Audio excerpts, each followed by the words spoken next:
Chapter 14. Afraid. Shoko was too late. At school, she told Gojo that she had stopped by Yaga's office that morning to ask him to put a visit request for Geto.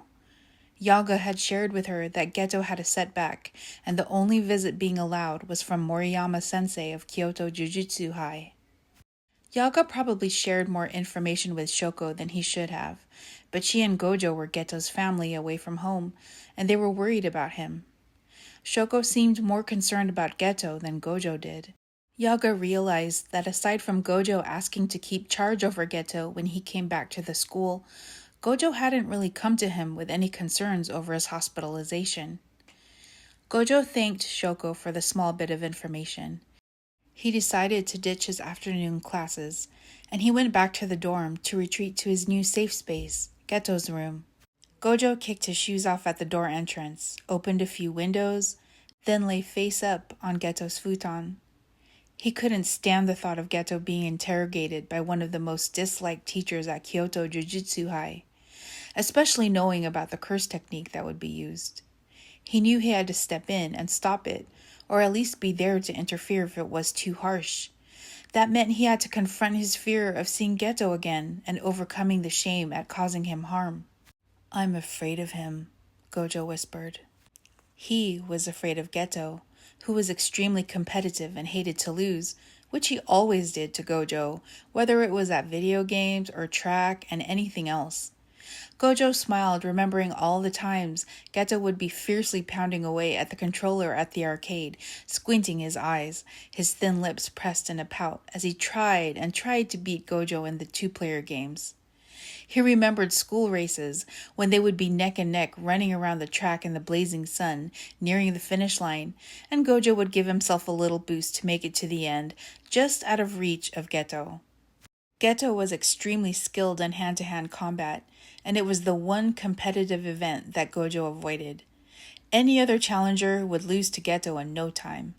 Gojo never lost at anything, but he knew he would look clumsy and stupid against Geto, even if Gojo still came out as the winner. Gojo only let himself be vulnerable when he and Geto were alone together. Gojo turned off all his protective powers.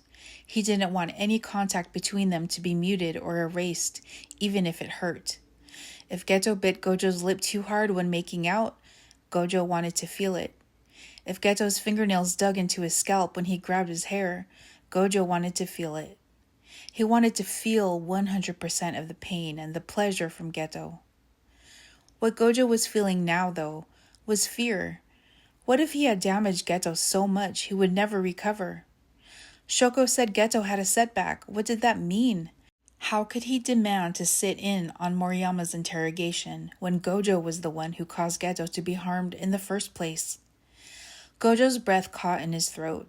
Moriyama could manipulate Geto into remembering that unlimited void was used on him. How would Geto react to that?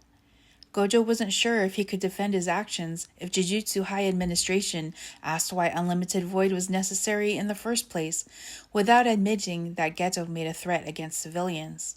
Gojo sat up, grabbed Geto's pillow and held it close to his chest, resting his chin on the mint-scented fabric. Whatever was revealed about Gojo during Moriyama's questioning he would deal with. He just had to make sure it didn't break Geto, and he had to make sure someone was there to advocate for him if things went too far.